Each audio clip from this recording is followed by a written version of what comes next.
wina aliyense amene akugona mu usiku wa Getsemani umenewu apanga zimene samaganiza. Chimene chikundidabwitsa ndichonena kuti pa mafanizo onse okamba za zochitika mu ufumu wakumwamba, za zochitika mu ufumu wa Mulungu, Yesu Khristu akulikamba fanizo limene lilana mwa 10 mosiyanira napo ndi mafanizo ena onse amene afanizira za ufumu wakumwamba. Vinyo anamwedwadi, mowa unamwedwadi, madansi anachitikadi, kuvina kunachitikadi, ndi amanyamula zikho za Yehova zimenezi, amanyamula zikho za golide zimenezi. Ineyo ngati ndimadutsa ziwanda mu mphamvu ya Mzimu Woyera, osati mphamvu ya ziwanda ngati mene anthu ena akundinenera, inuyo ndithu ufumu wakumwamba wafika pa inu.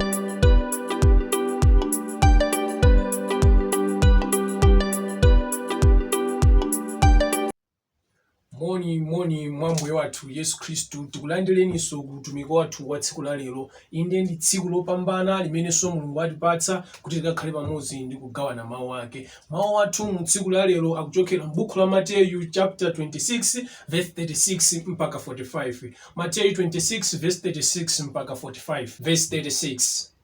Pomwepo Yesu anadza ndi iwo kumalo otchedwa Getsemani, nanena kwa ophunzira ake, bakhalani inu pompano, ndipite uko ndikapemphere. Ndipo anatenga Petro ndi ana awiri a Zebedayo pamodzi naye, nayamba kugwidwa ndi chisoni ndi kuthedwa nzeru. Pamenepo ananena kwa iwo, moyo wanga uli wozingidwa ndi chisoni chakufikira nacho kuimfa. Khalani pano muchezere pamodzi ndi ine. Ndipo anamuka patsogolo pang'ono, nagwa nkhope yace pansi napemphera nati, Atate, ngati nkotheka chikho ichi chindipitirire ine, koma si monga ndifuna ine, koma inu. Ndipo anadza kwa ophunzira nawapeza iwo ali mtulo, nanena kwa Petro, nkutero kodi? Simukhonza kuchezera ndi ine ora imodzi? Chezerani ndi kupemphera kuti mungalowe nkuyesedwa. Mzimutu uli wakufuna koma thupi lili lofowoka. Anamukanso kachiwiri napemphera nati, Atate wanga, ngati ichi sichingandipitirire, koma ndimwere ichi, kufuna kwanu kuchitidwe. Ndipo anabweranso nawapeza iwo ali mtulo, pakuti zikope zawo zinalemera ndi tulo. Ndipo anawasiyanso napemphera kachitatu, nateronso mawu omwewo. Pomwepo anadza kwa ophunzira nanena kwa iwo, gonani, nthawi yatsalayi, mupumule. Onani nthawi yafika, ndipo Mwana wa Munthu aperekedwa m'manja mwa uchimwa. Mutu wa uthenga wathu ndionena kuti usiku wa mu Getsemani. Usiku wa mu Getsemani. Titseke m'maso tipemphere. Oyera ndolemekezeka ndinu Mulungu wakumwamba, ziko mulifa nthawi yopambana imwe mwatipatsa kuti tikhale pamodzi ndi kuphunzitsana mawu anu. Lolani Mzimu wanu utsogolere mukuphunzira phunziro lonse, mu dzina ndi mphamvu la Khristu Yesu tapemphera. Amen. Usiku wa mu Getsemani. Usiku wa mu Getsemani. Iyi inali nthawi imene Yesu Khristu anali ndi ophunzira ake, ndipo nthawi imeneyi amachokera kokadya Paska omaliza, kapena kuti gonero omaliza, kapena kuti Passover yomaliza imene Yesu Khristu amakadya ndi ophunzira ake. Nde akuchokera kokadya gonero umenewu, akuchokera kokadya Passover imeneyi, anapita ku munda wa Getsemani kumene Yesu Khristu amakapemphera. Ndithu unali usiku wovuta umene Yesu Khristu anakumana nawo. Unali usiku umene Yesu Khristu amayembekezera ndithu kuperekedwa m'dzanja la anthu ochimwa, amayembekezera kuperekedwa m'manja mwa adani ake, amayembekezera kuperekedwa ku dziko lapansi kuti achite naye, chifukwa nthawi yake inali itakwana. Ndati adya gonero ndi ophunzira ake, anati tiye tinyamuke tsopano tipite ku Getsemani. Atanyamuka ukafika ku Getsemani kuja, mawu afotokoza bwino pa chapter chimene tawerenga cha Mateyu chapter 26 verse 36 mpaka 45, pamene afotokoza kuti atafika kumene kuja Yesu Khristu anawuza kuti inuyo ophunzira anga bakhalani pano, ine ndipite patsogolo pang'ono ndikapemphere. Ndi akupita patsogolo pang'ono paja kukapemphera, anatenga ophunzira ena atatu amene anali Petro ndi ana a Zebedayo awiri. Ndi atafika pamene paja Yesu Khristu anasiya nasunthanso pang'ono nakakhalano yekha nayamba kupemphera. kupemphera Yesu Khristu. Atapemphera anabwerera kumpeza Petulo ndi azinzake ana Zebedayo awiri aja, anawapeza ndithu akutani akugona. Ndamufunsa kuti Petulo, zoona ndikutero maganiza bwanji mukuchita choncho? Ine pokuita nani paja ndimati mudzandikhale nane limodzi mundithandize kutani kupemphera. Kodi simungakwanitse kupemphera nane limodzi? Simungakwanitse kuchezera nane limodzi ora imodzi kapena kuti 1 hour? Simungakwanitse kukhala muli tsonga ndikundithandiza ine kupemphera? Anayankhula zimene zija Yesu Khristu nyanyamukanso nakapemphera.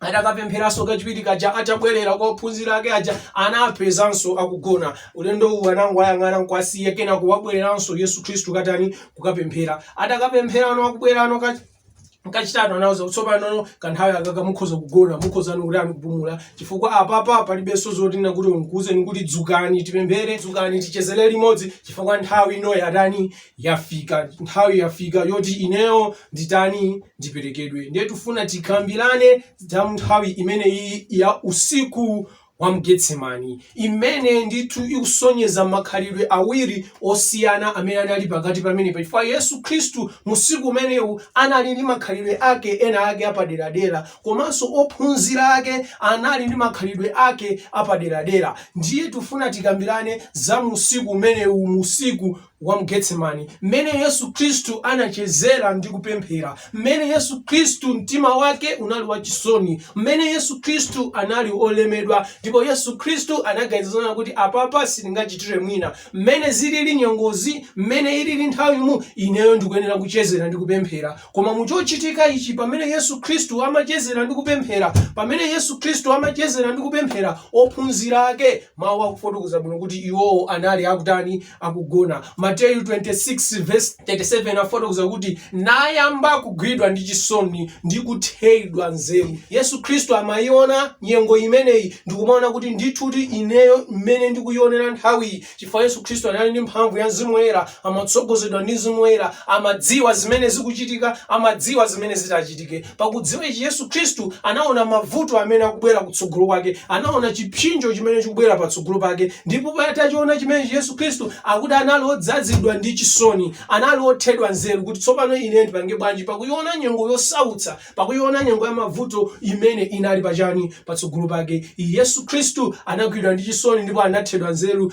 Verse 38, pamenepo ananena kwa iwo, moyo wanga uli wozingidwa ndi chisoni chakufikira nacho kuimfa. Inali nthawi ndithu imene Yesu Khristu akamakhala akamakumbukira amati koma ngati panali nthawi pa dziko lapansi pamene ndinali ndi mantha, ngati panali nthawi pa dziko lapansi pamene ndinathedwa nzeru, ngati panali nthawi pa dziko lapansi pamene ndinali ndi chisoni, ngati panali nthawi pa dziko lapansi pamene ndinazingidwa ndipo ndinamva kulemera, inali ndithu nthawi imeneyi ya musiku wa Getsemani, imene choyipacho, imene choopsacho, imene mazunzo anayandikira kundifikira ine Yesu Khristu. Ndipo Yesu Khristu akuti musiku onsewu, mu nthawi yonseyi, mu mantha onsewa, mukuthedwa nzeru konseku, mu nkhawa zonsezi, anachezera Yesu Khristu mukupemphera. Mapemphero onse amene Yesu Khristu ankapempherako, madandaulo onse amene mwina Yesu Khristu anapempherako, ndi dandaulo ili lokha limene tikumumva Yesu Khristu akuchita kupemphera katatu konse: Atate, ngati nkotheka chikho ichi chindipitirire, komabe simunga kufuna kwanga, kufuna kwanu kuchitidwe. Anabwereranso Yesu Khristu nakapemphera pemphero lomwelo pakuiona nyengo imene anali. Koma chikundidabwisa ine musiku wa Mgetsemani umenewu, mmene Yesu Khristu mwini mphamvu, mwini zonse, akuchezera mu pemphero, akuchezera pa pemphero.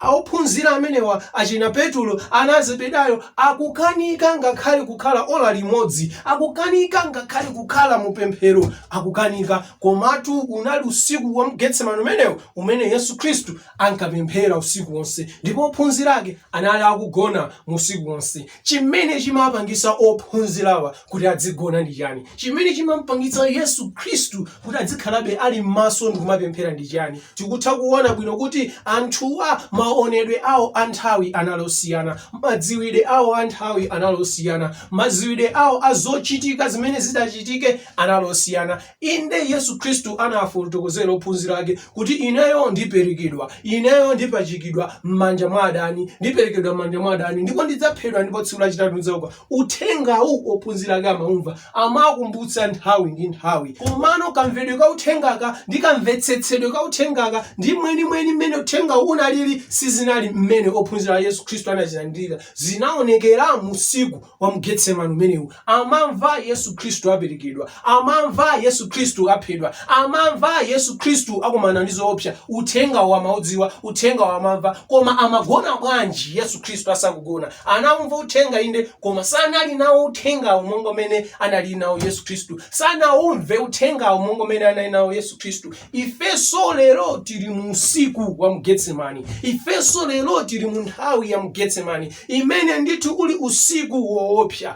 imene inde uli usiku ofunika kwambiri, chifukwa unali usiku wa Getsemani umene Yesu Khristu anachezera mupemphera pakuona choopsa chimene chimadza patsogolo pake. Ifeso akhristu tayandikira kukumana nacho choopsa, ndipo choopsacho sichili patali, chili pafupi, ndipo tikukhala mu nthawi ngati ya mu usiku wa Getsemani. Chimene chinapangitsa ophunzira awa kusayang'ana nthawi imene amakhala, chimene chinapangitsa ophunzira awa kusasamala za nthawi imene amakhala, chimene chinapangitsa ophunzira awa kusalingalira bwinobwino za nthawi imene amakhala, samadziwa kwenikweni kuti chikuchitika ndi chani. Analibe kutsimikizika mu mtima mwawo kuti kodi chivuto chimenechi ndi chivuto chachikulu mwa mtundu wanji. Koma Yesu Khristu motsogozedwa ndi mphamvu ya Mzimu Woyera anali kuziona zochitikazo zisanafike ngakhale nthawi yake, anali kuzimvetsa zochitikazo zisanafike nthawi yake, ndipo anadzazidwa ndi chisoni pamene azinzake aja inde amayidziwa nkhaniyi, koma iwo sizinali monga mmene analili Yesu Khristu. Tikukhala mu nthawi yoopsa, tikukhala mu nthawi yofunikira kwambiri, tikukhala mu usiku wa Getsemani. Inde choopsa chikuyandikira kwa anthu a Mulungu, inde choopsa chikuyandikira kwa anthu ake a Mulungu, inde choopsa chikuyandikira kwa Khristu, ndipo choopsacho chayandikira. Komano zikudabwitsa kuti pamene tikuyandikira choopsa chimenechi, ambiri mwa ife tatopa, ambiri mwa ife talema, ambiri mwa ife tili mtulo. Komatu Yesu Khristu ananena bwino. Inali tsiku limene ophunzira ake ankamufunsa Yesu Khristu kuti kodi inu tatuzeni mudzabwera litiro, tatifotokozereni mudzabwera litiro, nanga nthawi ya kumapeto kwenikweni nthawi itiyo, kodi dziko kwenikweni litha litiro? Ndiye Yesu Khristu anali kuwafotokozera bwino ophunzira ake m'buku la Mateyu chapter 24 verse 21 mpaka 22, pakuti pomwepo padzakhala masautso akulu monga sipadakhale otero kuyambira chiyambi cha dziko kufikira tsopano, inde ndipo sipadzakhalanso. Ndipo akadaleka kufupikitsidwa masiku awo, sakadapulumuka munthu aliyense, koma chifukwa cha osankhidwawo masiku awo adzafupikitsidwa. Yesu Khristu akwafotokozera ophunzira ake kuti inde muzamva za nkhondo, komano zimenezi ndi zowawa zoyamba. Inde mitundu ndi mitundu idzaukirana, komano zimenezi ndi zowawa zoyamba. Chimaliziro sichinafike, chimaliziro sichinafike. Apa ndi pa Mateyu 24 verse 21 mpaka 22 pamene Yesu Khristu akunena kuti pakuti pomwepo padzakhala masautso akulu monga sipadakhale otere chiyambire dziko lapansi. Amen. Atafotokoza zizindikiro mu Mateyu chapter 24, Yesu Khristu afotokoza kuti koma izizi ndi zongoyamba za mavuto, izizi ndi chiyambi chabe, chimaliziro sichinafike. Komano pamene akufika pa Mateyu chapter 24 verse 21 mpaka 25, Yesu Khristu afotokoza kuti padzakhala chisautso chachikulu pa dziko lapansi chimene sichinakhaleponso. Padzakhala mazunzo, padzakhala mavuto, padzakhala zopweteka pa dziko lapansi zimene sizinapezekepo, ndipo mavuto a mtundu umene osadzapezekanso. Mu njira ina Yesu Khristu akutanthauza kuti chizindikiro china chakubwera kwa ine chonena kuti padzakhala mavuto pa dziko lapansi. Komano mavuto amene adzakhala kuti mu mbiri yonse ya dziko lapansi mavuto ontero sanakhalepo, chifukwa akunena kuti padzakhala mavuto pa dziko lapansi amene chiyambire dziko sanakhalepo ndipo sadzakhalapo. Saneza kuti mavuto amenewo ndi mavuto akulu komanso ongochitika mu nthawi imeneyoyo. Amen. ndiye Yesu Kristu afotokoza kuti ndisanabwere ineyo Yesu Kristu, chisanafike chimaliziro, dziko lisanafike kumapeto, muzaona zizindikiro zosiyanasiyana, koma kwenikweni kapena kuti climax adzakhala mavuto kapena mazunzo kapena kuti zopweteka zimene sizinaonekeponso ndi kalikonse. Nthawi zina kumene kuti mavuto amene akunena pa Mateyu chapter 24 verse 21 mpaka 22, kodi ni mavuto amene anachitika kale kapena ni mavuto a mtundu wanji? Pakuyankha funso limeneli tiye tione chimene Yesu Kristu ananena. Mateyu 24 verse 29 mpaka 30, koma pomwepo atapita masautso amasiku awo. Amen. Yesu Kristu afotokoza kuti adathofotokoza kuti padzakhala mavuto amene sanaonekepo pa dziko lapansi. Pa Mateyu 24 verse 29 mpaka 30, Yesu Kristu akuti koma pomwepo atapita masautso amasiku awo. M'buku la Chizungu akunena kuti immediately after the tribulations of those days. Tanthauza kuti akadzangotha mavuto amene wawa, chikadzangotha chisautso chimene chichi chichachitike ndi chani? Mateyu 24 verse 29 mpaka 30, koma pomwepo atapita masautso amasiku awo, dzuwa lidzadetsedwa ndi mwezi sudzaonetsa kuwala kwake, ndi nyenyezi zidzagwa kuchokera kumwamba, ndi mphamvu zakumwamba zidzagwedezeka, ndipo pomwepo padzaoneka nthambo, chizindikiro cha Mwana wa Munthu, ndipo mitundu yonse ya pa dziko lapansi idzaguguda pachifuwa, nidzapenya Mwana wa Munthu ali nkudza pa mitambo yakumwamba ndi mphamvu ndi ulemerero. Amen.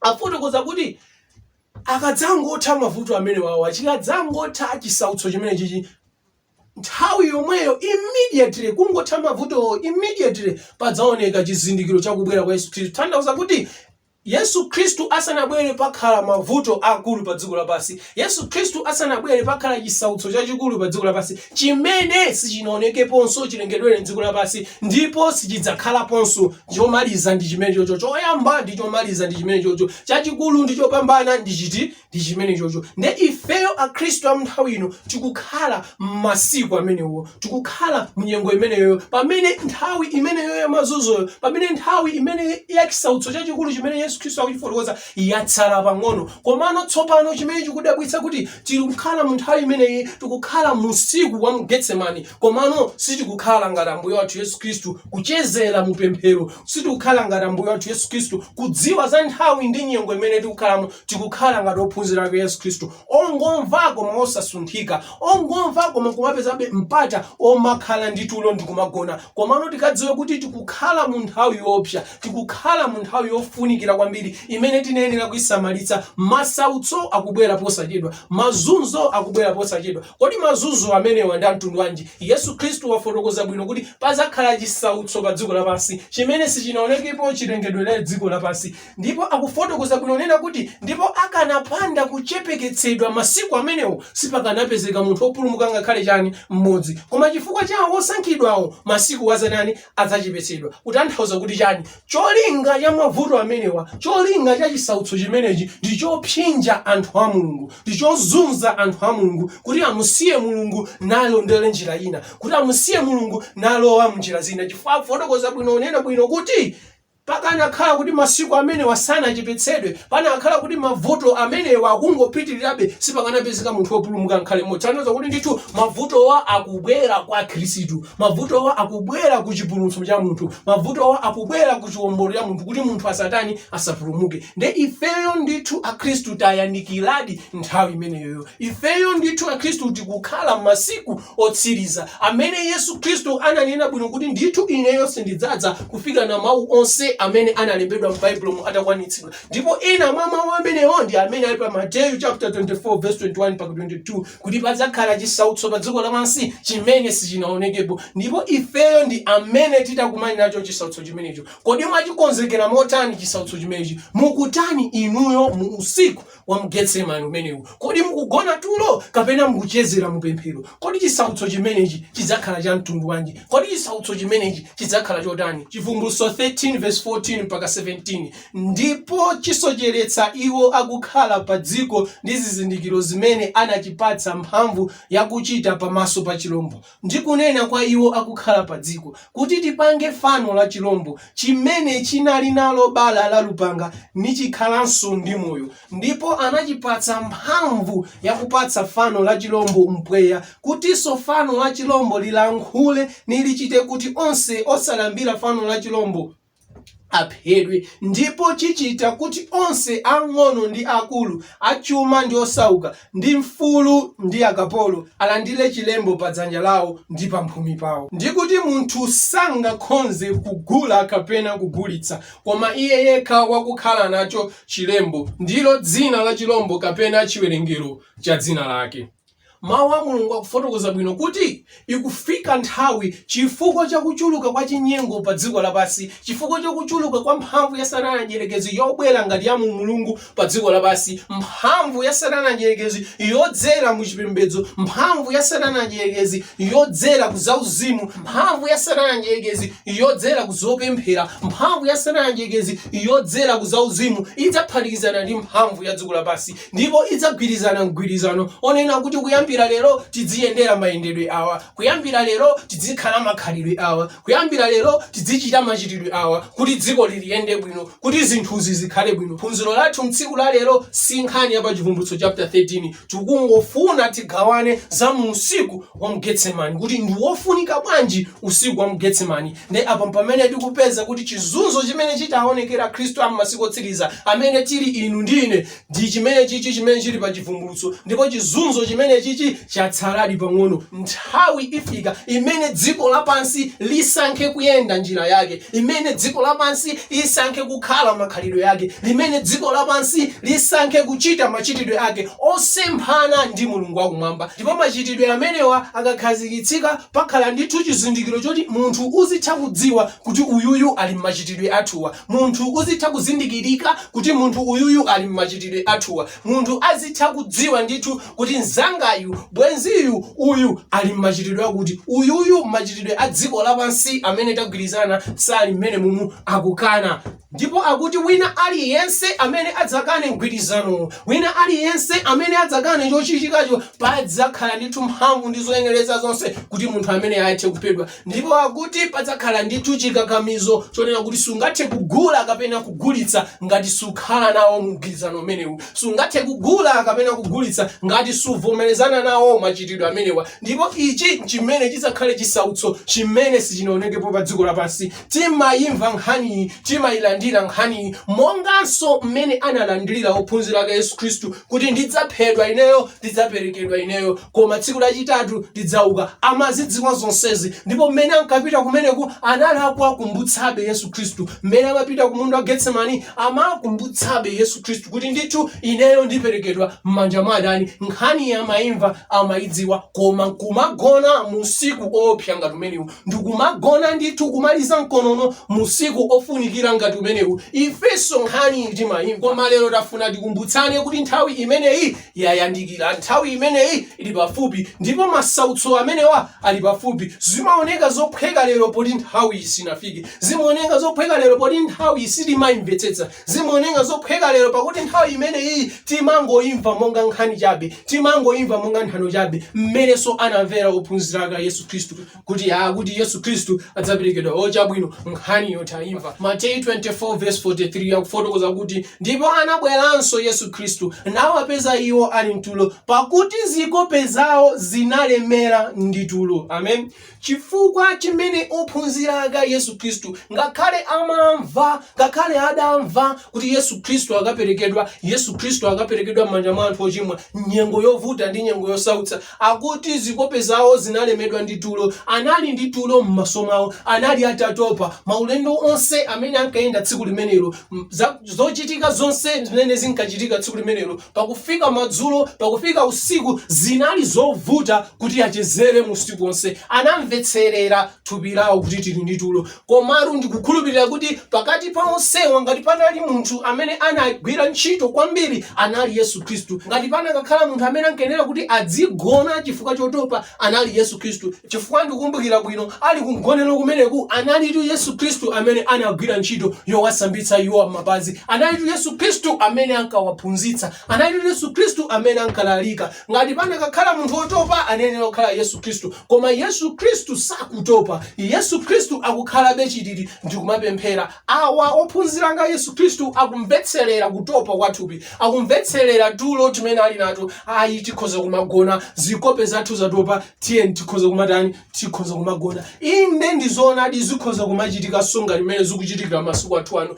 kuti nkhani ya Yesu Khristu, nkhani ya mapeto a dziko lapansi tinayamba kuimva kalekale lija ndi kale. Yesu Khristu akubweranso, Yesu Khristu akubweranso lija ndi kale. Ndikuthekadi inde zikope zatopa tili ndi tulo tsopano tayamba kugona. Inde mitima yatopa tadikirira taona kuti mmene atabwereremo atipeza. Komatu tikugona mu nthawi yolakwika, komatu tikugona mu nthawi yosenera kugona. Tikugona pamene chimaliziro chafika tsopano, tikugona pamene zoopsa chichayandikira tsopano, tikugona mu nthawi imene sitinayenera kugona, tikugona mu nthawi imene sitinayenera kumvetserera thupi lathu kuti latopa, tikugona mu nthawi imene ife sitinayenera kulingalira chinthu china chonse, koma nthawi zonse kukhala pa pemphero ndikuona kuti moyo wathu wauzimu ukuyenda bwanji. Marko 14:27-31. Ndipo Yesu ananena nawo, mudzakhumudwa nonsenu pakuti kwalembedwa, ndidzakantha mbusa ndi nkhosa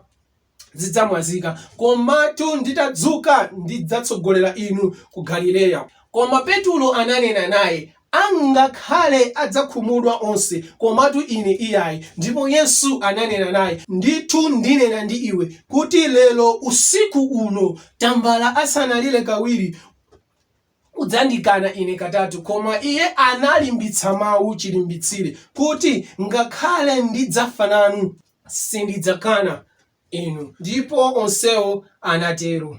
Apa tikumva bwino Yesu Khristu akwauza ophunzira ake kuti kwalembedwatu ndithu zichitikadi kuti ineyo ndikanthidwa ndipo nonsenu mudzabalalika. Amauza ophunzira ake ndi chifukwa chachani amawauza za nkhani imene, ndi chifukwa chachani amadziwitsa za nkhani imene. Amadziwitsa kuti ngati kuli kukonzeka akonzekere, amadziwitsa kuti zochitikachi chikamachitika asadabwe, asakhale ndi mafunso opanda mayankho, asakhale ndi malingaliro opanda mayankho. Ambuye chachitikiranji, Ambuye zatheka bwanji, asayankhule zinthu zosenera kuyankhula, asachite zinthu zosenera kuchita, asapange zinthu zosenera kupanga. Amauza Yesu Khristu chimene chichachitike ndi ichi, ineyo ndikanthidwa ndipo nonsenu mubalalika. Ndipo akuti ophunzira ake a Yesu Khristu pakumva mawu amenewa mu nthawi ya mtendere imeneyi, mu nthawi ya ufulu imeneyi, mu nthawi ya zonse zili bwino imeneyi, anayankha ndi mphamvu ndi monyadira ndi momutsimikizira Yesu Khristu, sizingatheke, sizingabalalike, sizingakusiyeni tachoka nanu kutali, sizingakusiyeni, zimenezo sizingatheke. Ananena ophunzira ake a Yesu Khristu.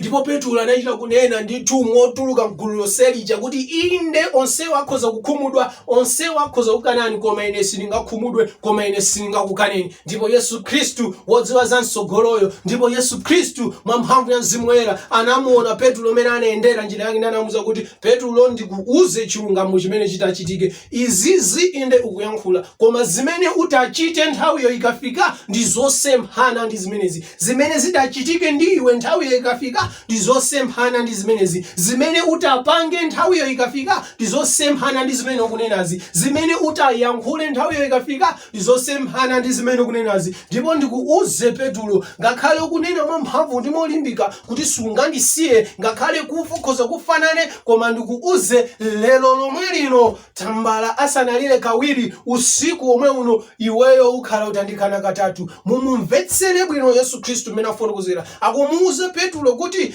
iweyo Petulo kunena kuti suzandikana, kunena kuti olokufa udzafanane, koma dikira ndikuuze. Akuyamba Yesu Khristu nena kuti simawa sinkuja sintondo, koma lelo lomwe lino. Mwina kuti umvetsetse bwino Petulo, sikuti lelo lomwe lino kukacha kapena chani, iyayi usiku omwe uno. Mwina sunamvetse, umvetse bwino Petulo. Tambala asanaliro tandauza kuti nthawi imene utandikane ine, nthawi imene utandikane ine sikutiso uchedwa iyayi, sikutiso ili patali iyayi, ndipo mpano zikangoyamba kuchitika iweyo undikana, chifukwa ndi usiku omwe uno. Ndipo tambala akamati akulira nthawi zambiri amayamba cham'mawani, kutanthauza kuti apetulo simuchedwa. Ndipo Yesu Khristu akufotokoza bwino kuti tambala yemweyo ndikumutchulayo asanalireyo iweyo ukhala utandikana osati kamodzi, osati kawiri, koma ukhala utandikana katatu. Tanthauza kuti tambalayo akamalira ukhala utachita mochuluka, komanso usukuti zitenga nthawi.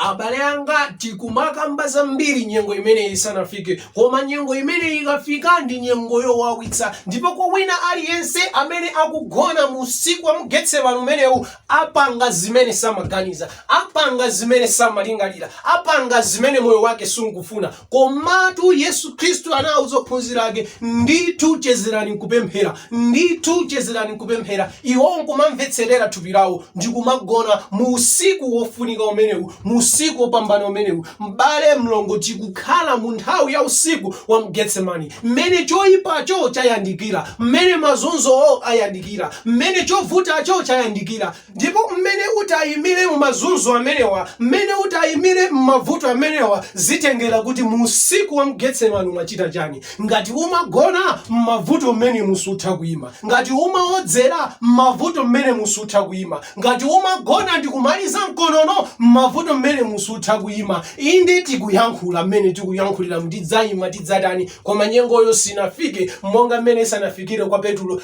Anayankhula zambirimbiri. Nyengo imeneyi ikufunika osagona mu Getsemani, nyengo imeneyi ikufunika osagona tulo mu Getsemani, koma kuchezera mu pemphero. Osalimvetserera thupi tikukhala mu nyengo yovuta, osalimvetserera thupi tikukhala mu nthawi yovuta. Makonzekeretsedwe athu ndi amene atanene kuti kodi mu mazunzo amenewa, kodi mu chizunzo chimenechi ifeyo tiyendamo bwanji, ifeyo tidutsamo bwanji. Kudziwa kuti mazunzo ndi chani, kudziwa kuti achitika liti kwenikweni, kudziwa kuti achitika nthawi yayitali bwanji, kudziwa kuti akhala otani, kudziwa kuti chitachitike ndi chani, zimangotithandiza ifeyo kuti tikhale odziwa, zimangotithandiza to be alert, kapena kuti tikhale ozindikira, zimangotithandiza kuti tisadabwe, zimangotithandiza kuti tisakhale ndi mafunso opanda mayankho, zimangotithandiza kuti tisayankhule zinthu zimene sinenera kuyankhula, koma tikhale anthu odziwa kuti tili mu nthawi yakuti ndipo zikuchitika pa chifukwa chakuti tisakhale anthu odabwa. Koma kudziwa kusiku mwampambanitsa munthu, kudziwa kusiku mwamupyoletsa muchopyolacho munthu, koma mmene wakonzekerera atatha kudziwa, koma mmene wayimira atatha kudziwa, koma zimene akuchita mu Getsemani wake. Kodi inu mukugona mu usiku wa Getsemani umenewu kapena muli maso? Kodi inu mukuchezera pa pemphero mu usiku wa Getsemani umenewu kapena mwatopa? Koma ludzukani, ino si nthawi yogona. Choopsa ndi choyipacho chayandikira kwa anthu ake wa Mulungu.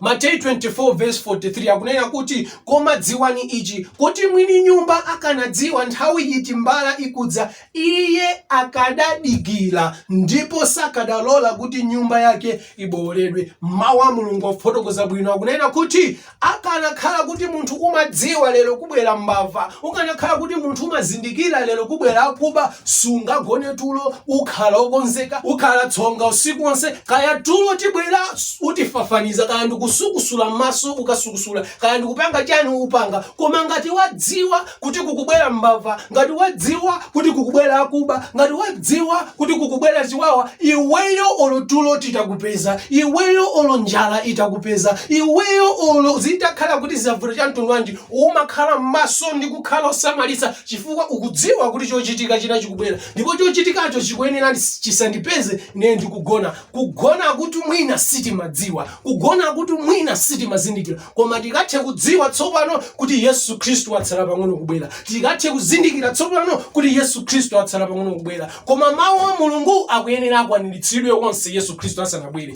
Ndipo ena mawu amenewo ndi choopsa chochitika cha m'masiku otsiriza chimene chidzagwere tsiku lonse lapansi. Akuti sadzasiya munthu osauka olemera, wamndendeka ya mfulu, wina aliyense ayenera adzaonetsere kuti pa chochitika chiwayima chiti, ali mugulu limenelo kapena ali padera. Ngati ali padera, sali mgulu limenelo, sali mu chochitika chimenechi choyenda dziko lonse limodzi, koma mosemphana ndi Mulungu, munthuyo adzakhala pa mavuto. Chimenechi chichitika ndipo chayandikira tsopano. Inuyo ndi ine mu usiku wathu wa Getsemani tisagone, tikhale tcheru nthawi zonse mu pemphero monga Ambuye wathu Yesu Khristu. Mmene utapambanire mavuto akabwera, mmene utapambanire choopsa ichi chikafika, mmene utayimire choopsa ichi chikafika, chikafika, zimene utayankhe choopsa ichi chikafika, zimene utakakamene choopsa ichi chikafika, zikutengera kuti musiku wa kwa Getsemani umachita chani. Aliyense amene akugona musiku wa Getsemani